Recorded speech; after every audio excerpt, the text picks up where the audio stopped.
Olá, seja muito bem-vindo ao programa Entrevista Especial. É muito bom ter você aqui conosco. Bom, no programa de hoje vamos falar sobre inclusão. E olha, inclusão, de uma forma geral, não deve ser vista como uma adaptação da pessoa que precisa ser incluída ou que deve ser incluída, mas sim como uma transformação da sociedade para atender às necessidades desta pessoa ou dessas pessoas. E aí, nesse sentido, o foco da nossa conversa hoje é a inclusão nas empresas de pessoas autistas. Para essa nossa conversa, eu recebo Guilherme de Almeida, presidente da Associação Nacional para a Inclusão das Pessoas Autistas. Guilherme, seja muito bem-vindo. Muito obrigado, Sebastião. Muito obrigado pela calorosa acolhida. Ótimo. Obrigado a você por aceitar o nosso convite, compartilhar de conhecimento para um tema tão interessante, tão importante e tão pertinente cada vez mais, né? Guilherme, eu queria conhecer um pouco mais da sua trajetória até, né? Eu sei que você é mestre e doutor em educação, mas me conte mais do trabalho que você desenvolve e do trabalho que é desenvolvido na associação também. Isso, Sebastião. Bom, eu sou mais um daqueles casos que teve o diagnóstico tardio, né? O meu diagnóstico veio aos 37 anos, eu fazia mestrado na Universidade Estadual de Campinas, a Unicamp, na época, em Educação e Direitos Humanos, né?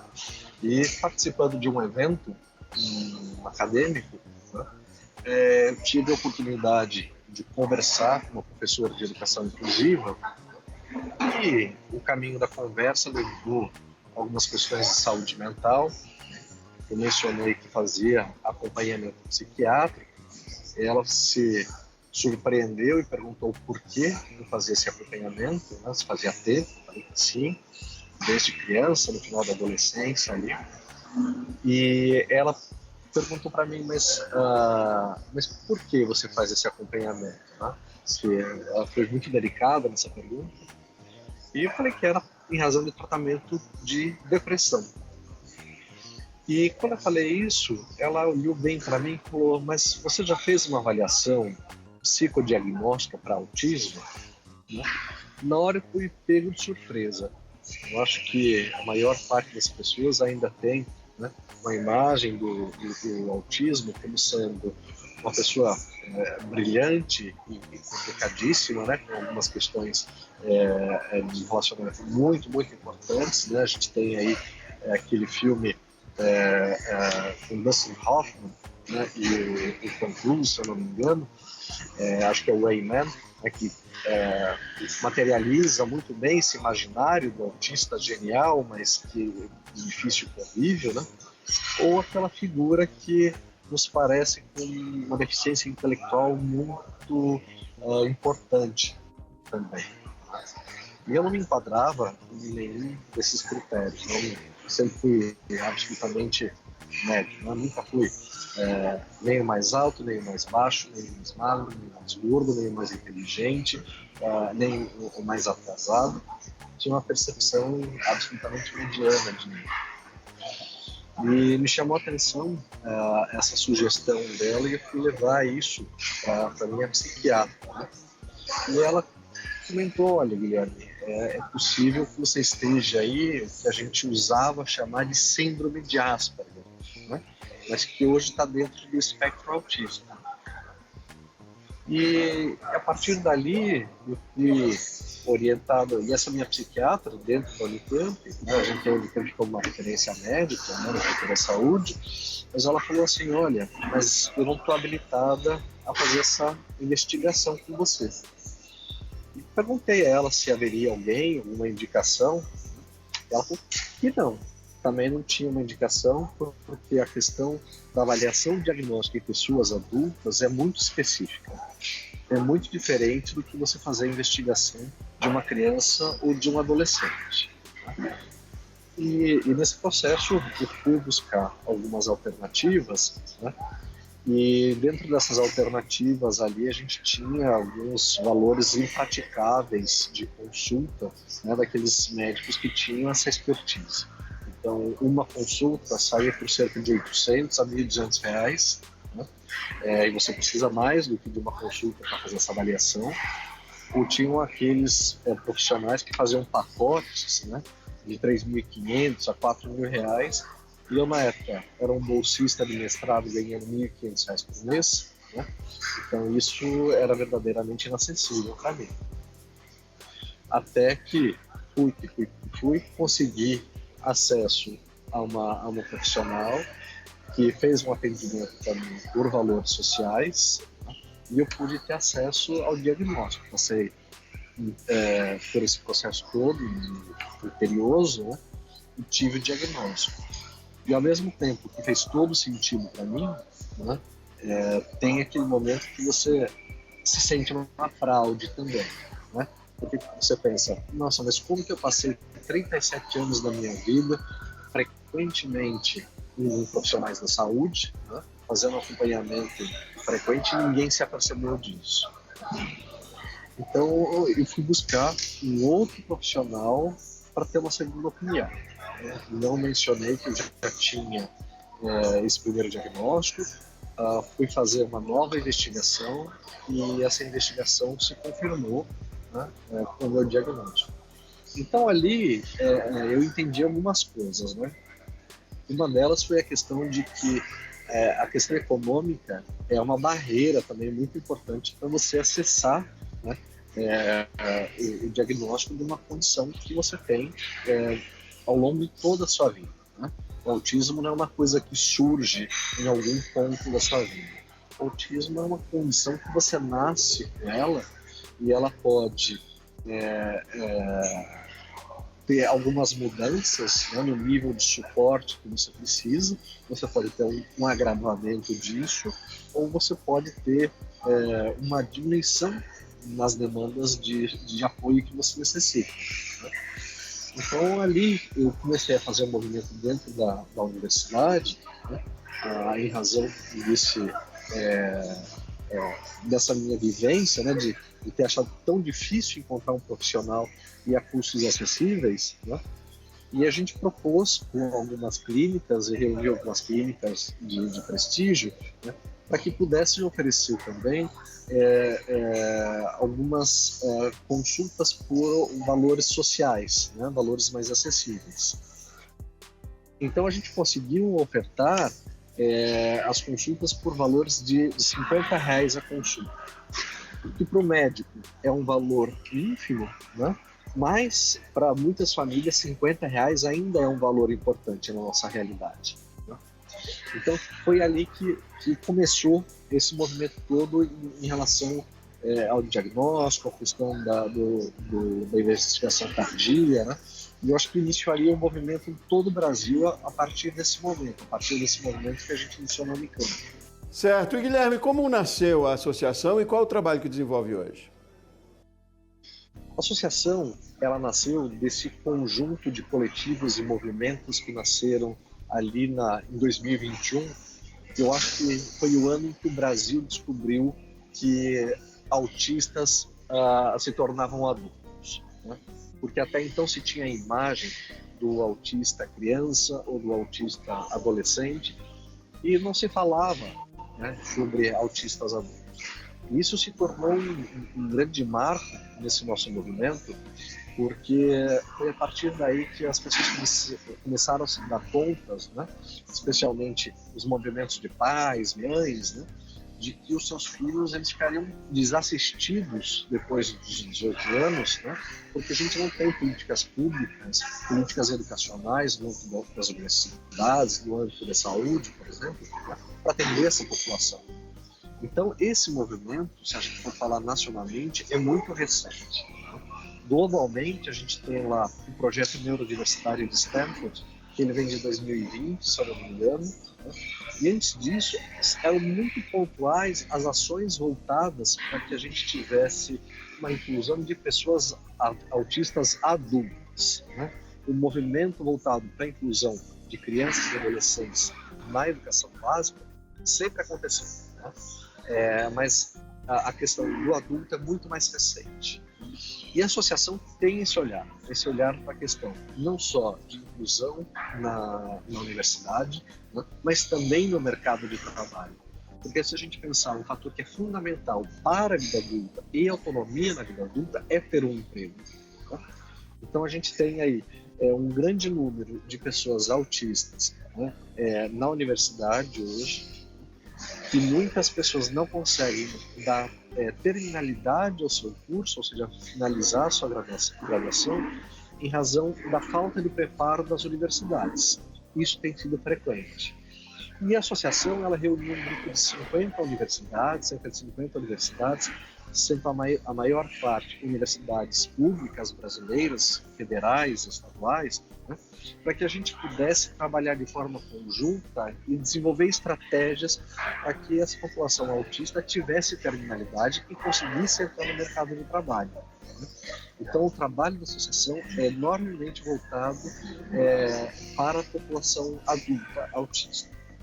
Ótimo, não, maravilha. Então você falou que é recente, né, a criação da associação, mas a gente já fala de estratégia, de ações bem pertinentes e com resultados bem interessantes, então, né?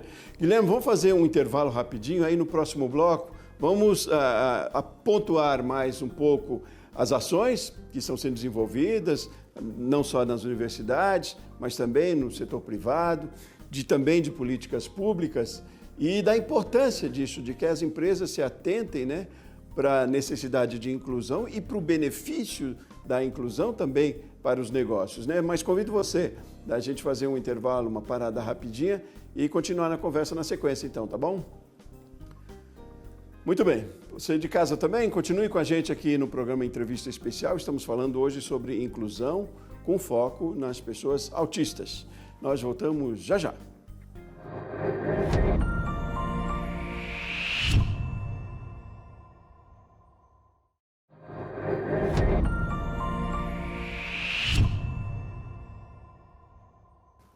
Muito bem, estamos de volta com o programa Entrevista Especial. De novo, seja muito bem-vindo. É muito bom ter você aqui conosco no programa de hoje. E a gente estamos falando sobre inclusão com foco na inclusão das pessoas autistas. E aí, para essa conversa, está comigo o Guilherme de Almeida, presidente da Associação Nacional para a Inclusão das Pessoas Autistas. Guilherme, bom, você explanou no primeiro bloco, falou inclusive da sua situação, na situação bem pessoal, e aí depois entramos na importância e na criação da Associação Nacional. E aí, neste bloco, a ideia é que a gente desenvolva um pouco sobre as ações, as estratégias criadas a partir da criação da associação para mais inclusão das pessoas autistas no mercado de trabalho, nas empresas. Nesse sentido, qual é o cenário que a gente tem hoje? Olha, Sebastião, o cenário ainda é de uma falta de atualização por parte das empresas, né? As empresas ainda têm uma noção de que, pela obrigatoriedade da necessidade de contratação de pessoas com deficiência, né, por meio das cotas, tem que atingir um determinado número de funcionários com deficiência ou autistas, né? Essas empresas ainda têm uma percepção de que é uma obrigação de cunho exclusivamente social, né, a contratação de pessoas com deficiência, porque tem um olhar ainda muito capacitista, né, preconceituoso, de que as pessoas com deficiência são pessoas ineficientes, né? Então, se me permite uma anedota que a gente viveu há algum tempo atrás, né? A gente estava conversando com um grupo grande de varejistas, uma rede de supermercado muito grande, estava conversando com um gerente de uma dessas unidades, né? E ele estava me narrando que ouviu uma reclamação dos funcionários, porque havia lá um funcionário surdo, e um grupo de funcionários foi reclamar, falando: nossa, mas esse funcionário com deficiência, o funcionário surdo, recebe o mesmo que a gente, né? Ele tem deficiência, isso não é certo. E o gerente ficou preocupado com o impacto, como isso pudesse ter chegado a esse funcionário surdo, né? E ele foi conversar com esse funcionário. E ele perguntou a opinião dele, né, sobre a contratação dele, os treinamentos que estavam sendo oferecidos, né, o trabalho, o salário, uma série de coisas.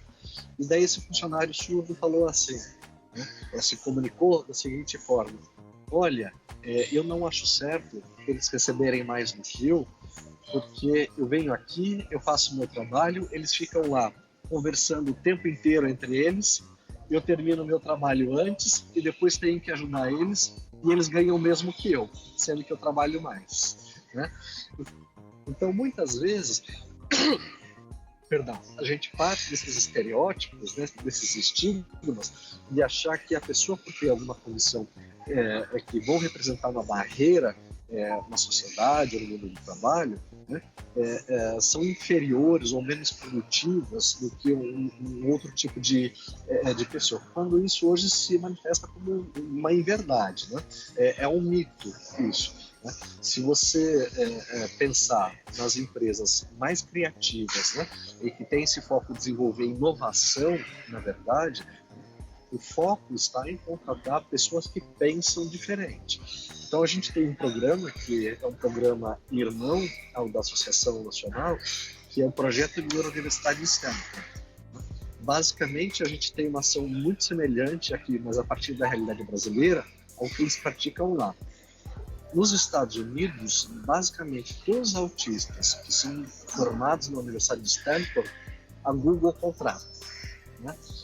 Por que eles contratam? Porque são bonzinhos? Não, mas porque perceberam, né, essa característica inovadora das pessoas autistas. Porque a gente não só pensa diferente, mas os processos mentais, onde a gente chega a determinadas conclusões, são diferentes das pessoas não autistas, né, que a gente chama de pessoas típicas. Tá? Então a gente vai pensar não só numa estrutura de cérebro diferente, ou de formação cerebral diferente, mas numa estrutura de pensar diferente, que vai levar a conclusões diferentes. Desculpe, Guilherme, é um processo de educação mesmo, né? A gente, talvez cultural também, mas precisa aprender isso, né? Do foco para a estratégia, né? Mais do que a questão social. E como eu disse lá na abertura, talvez você concorde, né? Que a inclusão não é uma adaptação da pessoa que precisa ser incluída, né? Mas é a transformação da sociedade e aí das empresas para atender aquelas necessidades e não só para atender aquelas necessidades. E aí para ver como estratégia mesmo, no caso dos negócios também.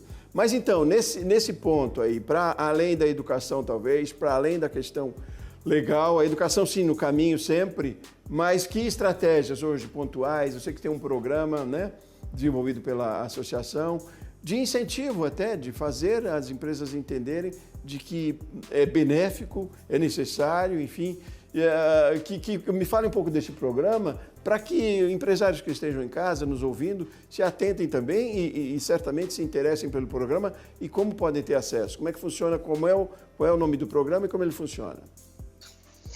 Olha, Sebastião, antes a gente tinha uma abordagem muito mais combativa, né? A gente tem lá a lei das cotas e a gente brigava muito com as empresas para que as cotas fossem cumpridas de uma forma muito objetiva e voltada simplesmente no cumprimento da lei.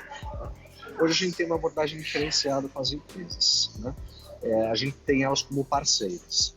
Então a gente está falando de empresas com potencial imenso, como General Motors, como a própria Google no Brasil, a EY, né, empresas assim, de grande porte, né, que têm tido esse olhar voltado para estratégico na contratação de pessoas com deficiência.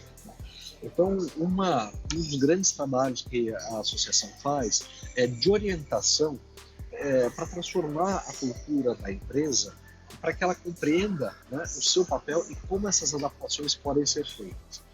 Para isso, a gente criou uma certificação. Né, da mesma forma que existe os ISO, né, por uma série de abordagens, a gente criou o selo Todos Nós. O selo Todos Nós é uma certificação que é representada por um pássaro azul desenhado por Cândido Portinari na década de 1940, né? E esse símbolo foi escolhido exatamente para trazer essa ideia, né, de que a inclusão dentro das empresas, ou dentro da universidade, ou dentro da escola, né, não é exclusivamente para um determinado tipo de pessoa. Né? Não é só para os autistas, não é só para as pessoas com fibra mental, não é só para as mulheres, não é só para pessoas pretas e pardas, indígenas, mas é efetivamente para todos nós. Né?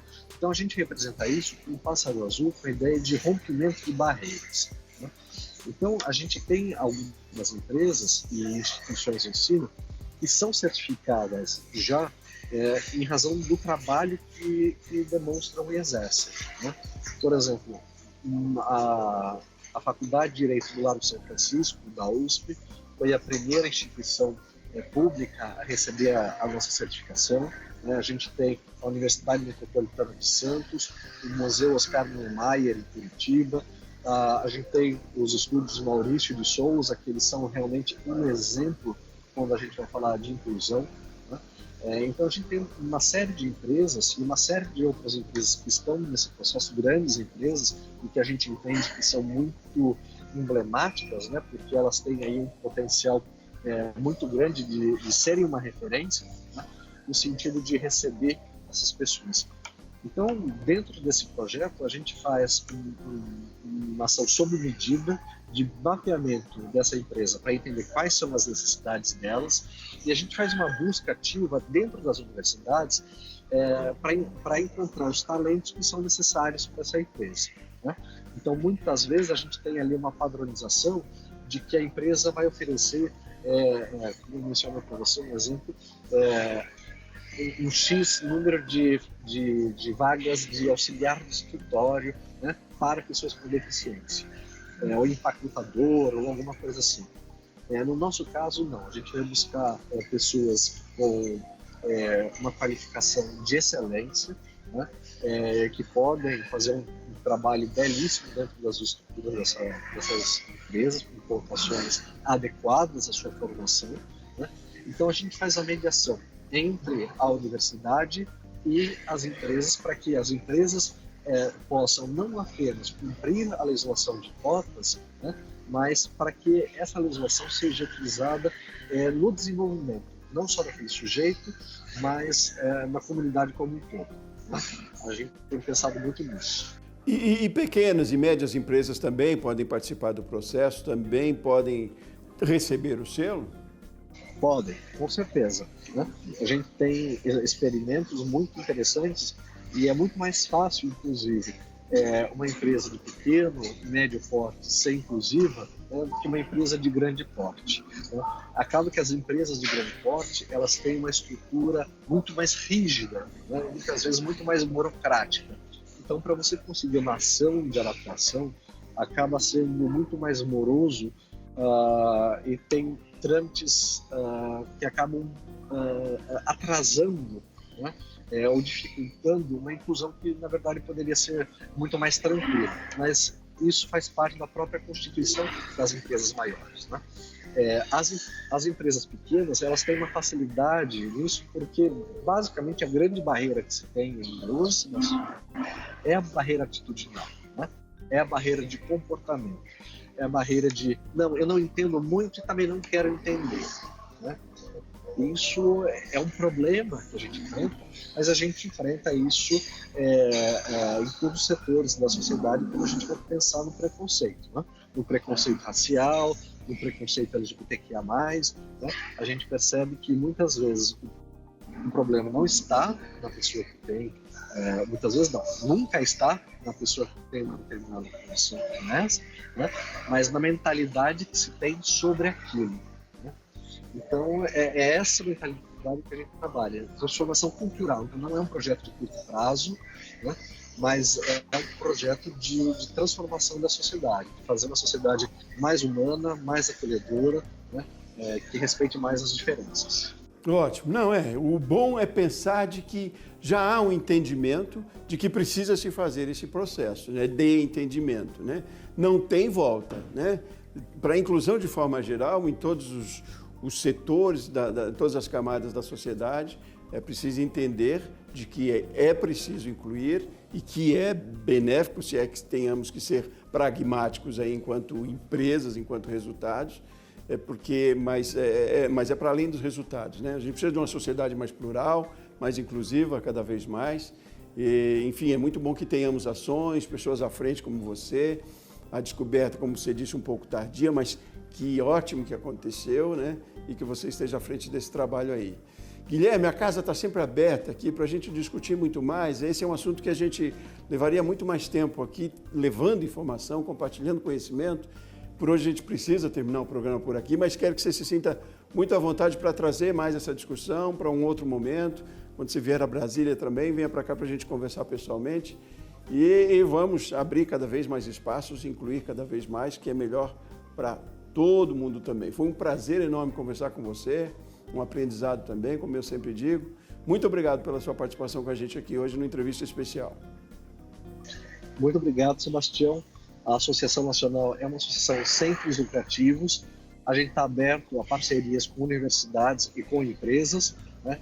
Se você me permite, né, o nosso site é www.autistas.org.br e a gente está à disposição. Muito obrigado pela acolhida e trabalho como o seu faz toda a diferença para a gente. Muito obrigado. Ótimo, obrigado a você de casa, você aí da sua empresa que acompanhou a entrevista especial de hoje. Nós voltamos no próximo programa. Forte abraço e até mais.